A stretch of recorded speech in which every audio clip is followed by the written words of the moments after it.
As the pandemic expanded across the state, we realized that there were multiple gaps that vulnerable communities were facing. Disparities worsen across every disease state, and COVID is no different. And as we were figuring out how to address needs, we realized that as federal dollars and other sources of funding were coming in, there were people falling through the cracks, our frontline essential workers and our vulnerable communities. And so we looked at what are the things that they were dealing with the most, from mental health to financial support, to housing, to food, to transportation, those basic needs that needed to be met to ensure that people could still maintain a quality of life as they are going through this pandemic.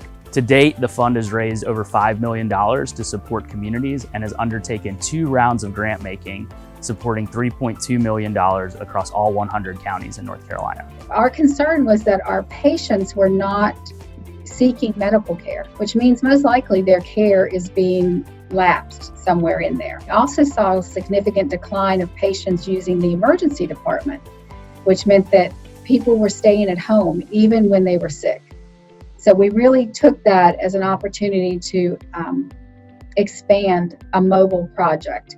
How do we reach the communities so that they feel safe, they can access care when they need to, and they're able to really get the quality of care that we want them to have? We're going to have what we're calling a traveling psychotherapist that will go, for example, on Monday they might be in Bladen County, on Tuesday they might be in Robeson County, on Wednesday they might be in Harnett County, and on Thursday they might be in Hope County.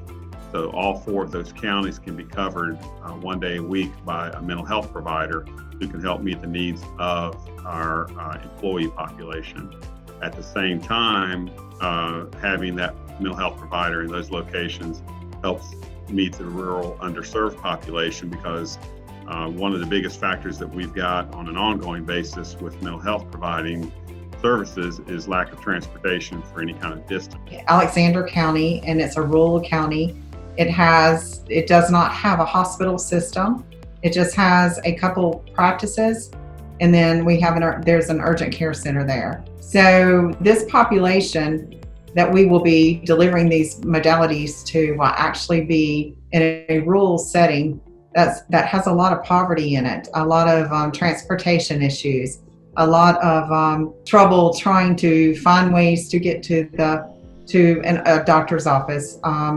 Managing your chronic care needs, has a lot of trouble trying to find funding for their prescriptions and co-pays and things like that. We were connected to churches originally through a relationship with Duke Health, but it became clear that these pastors and church leaders were very motivated to stand up programs to support their communities.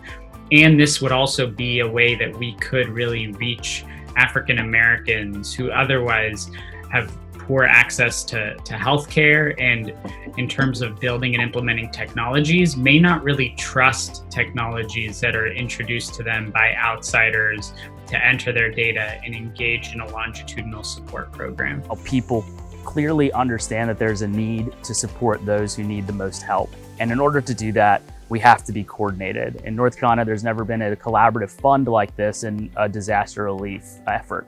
And there's never been a pandemic like this.